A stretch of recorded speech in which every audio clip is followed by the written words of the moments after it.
I do not play gacha games. That is not because I don't like them or that I hate them or anything like that. It's just that I've never really found one that stuck with me. Now, this genre has obviously done something right. There's a lot of people that love it. A lot of people that love these games. That's always had me a bit curious as to why so many people love this genre, but I personally just haven't found one that really stuck with me. And it's usually just because I run into the same red flags. I run into a wall over and over again, where the monetization is pushing the gameplay, where a lot of the systems in these games feel like they're built more to nudge the player than actually entertain them. And this is like I've said a million times before with these live service and free-to-play games.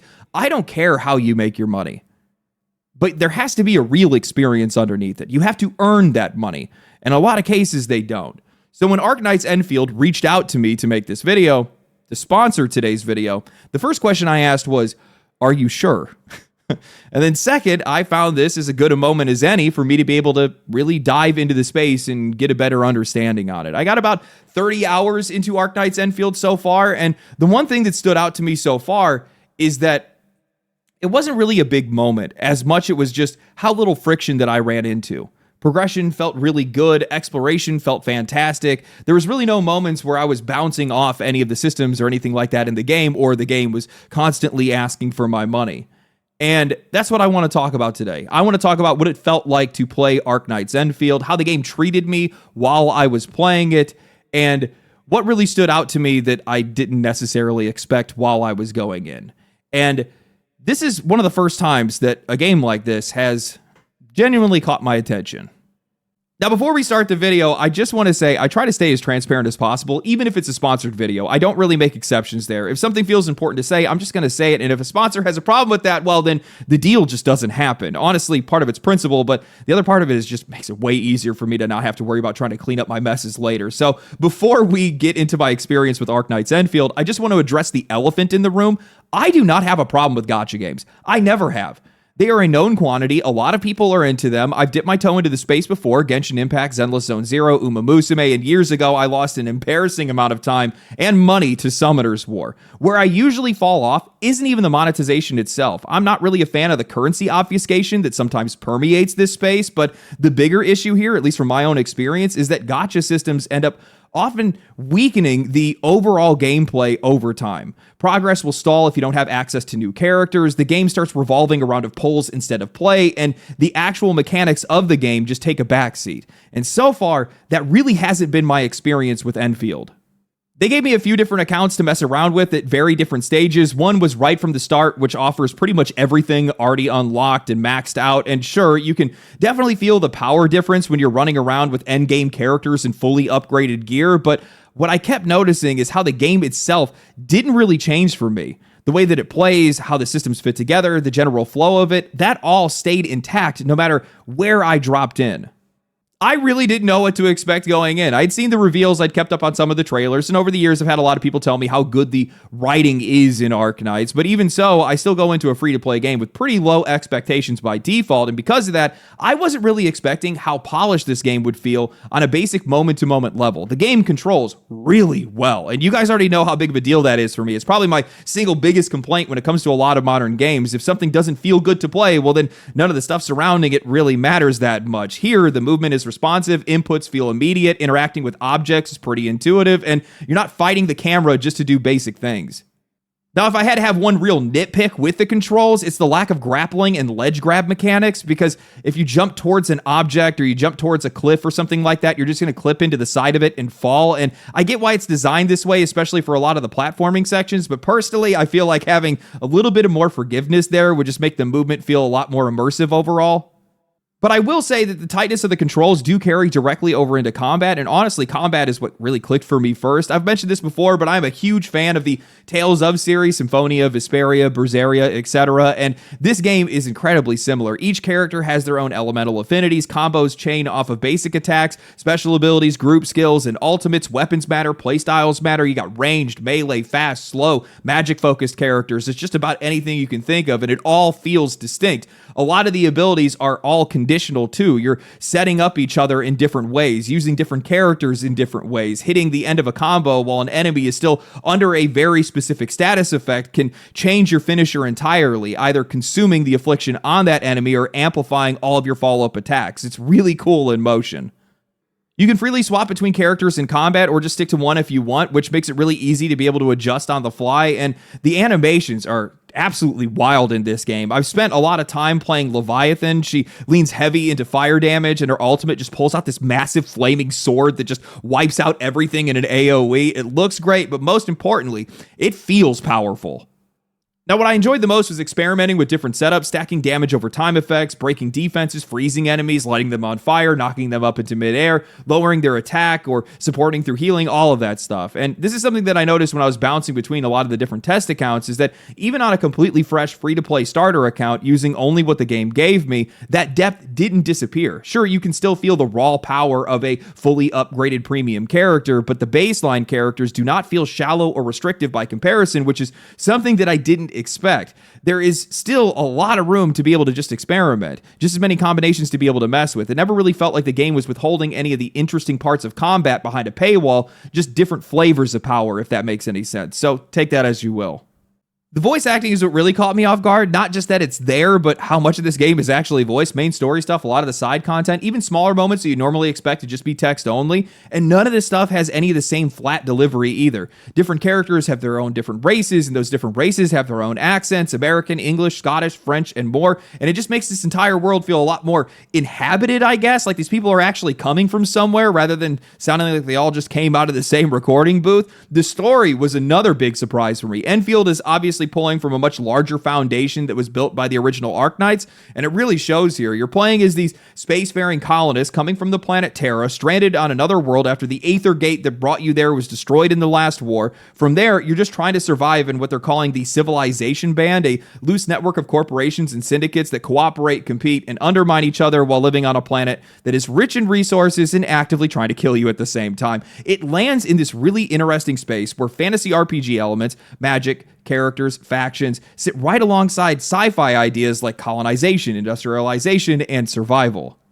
I'll be honest, I didn't really expect a combination like this to work as cleanly as it does. The game does get a little bit caught up in its own exposition at times. They really like to throw some words at you and a lot of terms that they're just expecting you to learn on the fly, but that's less of an Enfield problem and more of just a broader trend in games today. I will say that you will pick up some of this stuff as you go, even though it will seem a little overwhelming earlier on.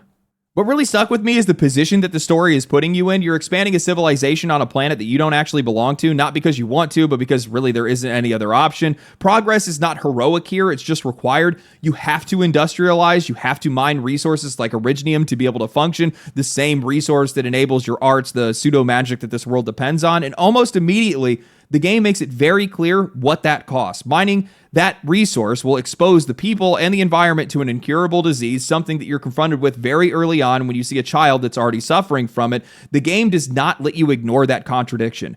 You are moving forward because you have to, while being fully aware of what you are doing to the planet and the people that are living on it. Guys, I really appreciate this in probably more ways than I could actually word right now. You do not see this kind of storytelling very often. Most narratives, games, movies, television, whatever, tend to frame these kind of ideas in a pretty one-sided way. Either the costs barely exist or the costs are treated as the entire point of the entire story. And sure, that can work sometimes. It's a bit overdone and it treats the audience like they're children, but it really doesn't give you anything to sit with as a player. You don't often see both sides held against each other in a meaningful way or in a way that forces you as a player to actually confront something that's uncomfortable. And I can't believe I'm seeing something like this in a free-to-play game. Now, I can tell you what felt immediately comfortable: the fidelity, lighting, and environments. They all look great. Characters are highly detailed. Animations are really smooth. You feel that the minute you start moving throughout this game's world. Exploration hits this really nice balance between variety and familiarity, and instead of constantly having to check your map, they're using landmarks, terrain changes, and sightlines to be able to pull you further into the game.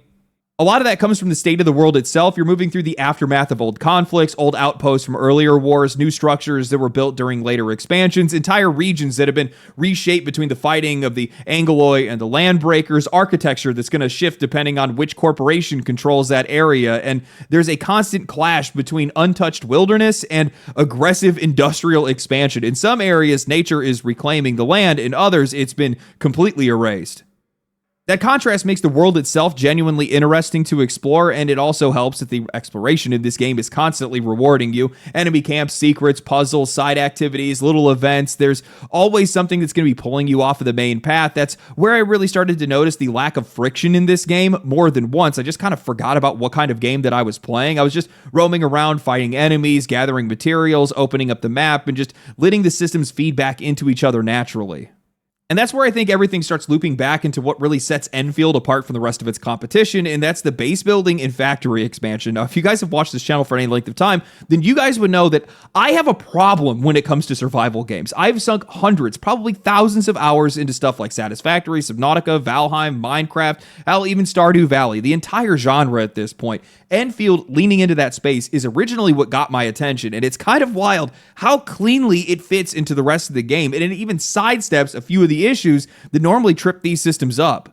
As you play, you build out your own factory through the AIC system, starting from a central station and then expanding outwards with more power, production, and transportation. You can automate resource gathering through miners, process those raw materials into components, and then you can use that to be able to craft machines, gear, consumables, explosives, and a heck of a lot more. From there, you can store the excess materials, you can burn them off efficiently, you can trade them to vendors, or you can just funnel everything back in for reputation grinds. It's one of those systems where everything feeds back into something else, and none of it really feels like busy work. Now, as you explore more of the world, you're going to start running into these outposts, basically these pockets of refugees that are trying to survive, and you can strike agreements with them. You can build relationships, help expand their settlements, and then trade processed materials to be able to keep those areas growing. And it's just like everything else. It all just eventually loops back into your main hub rather than feeling like it's all disconnected. This is also another system that now kicks in and ties directly back into the crafting, a tower defense layer, which makes a lot of sense seeing is where Arknights is coming from, but outposts can be attacked, so you have to build turrets and defense structures to be able to protect lanes that are leading to the core. Now, earlier on, you're going to be involved in these fights, but once you've built out things enough, where you have enough power, defense, and layout, well, then you're going to be able to test whether that outpost can handle everything on its own, and if it can, well, now that defense is just going to run passively in the background.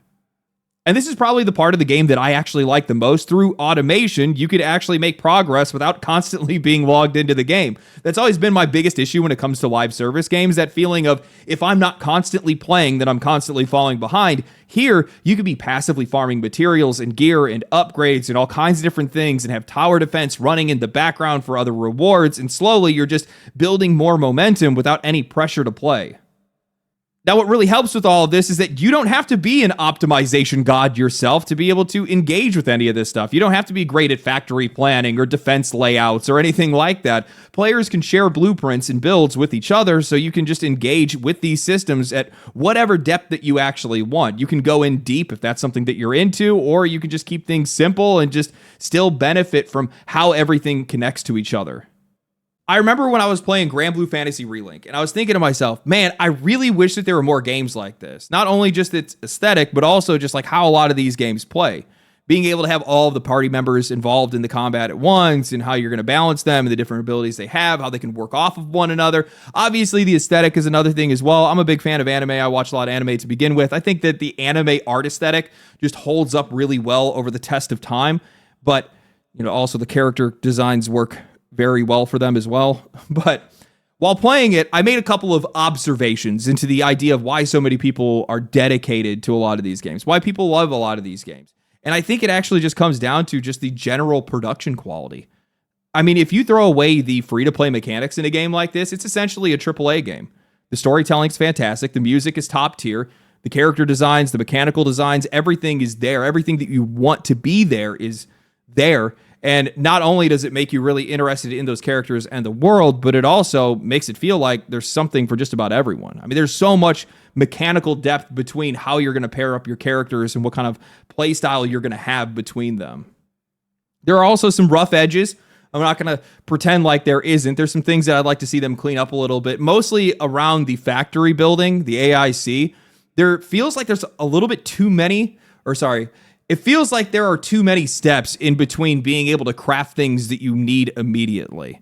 You can set up production lines, which is fantastic, but it's like, if I just need to get a couple of pieces of gear, well, now I got to set up this entire thing to be able to make 2 pieces of gear. I wish that there were ways that were a little bit faster for me to be able to get to the things that I need. and then also not have so much excess of those things that I need as well. The other thing that I'd like to see as well is also just being able to tell a machine what I want it to make, rather than having to put in the raw materials and then that tells the machine what it's supposed to make. If they kind of swap that around a little bit, it would make it a lot easier to be able to interact with. A lot less overwhelming for a lot of people, I think. Anyway, I hope you guys enjoyed the video. I enjoyed making it. If you guys did enjoy the video and you guys are interested in the game, check out pre-registration. The game is coming out on January 22nd, 2026, so it's right around the corner. I'm excited to give the game a full shot once it releases. I'll give an actual full review once the game comes out.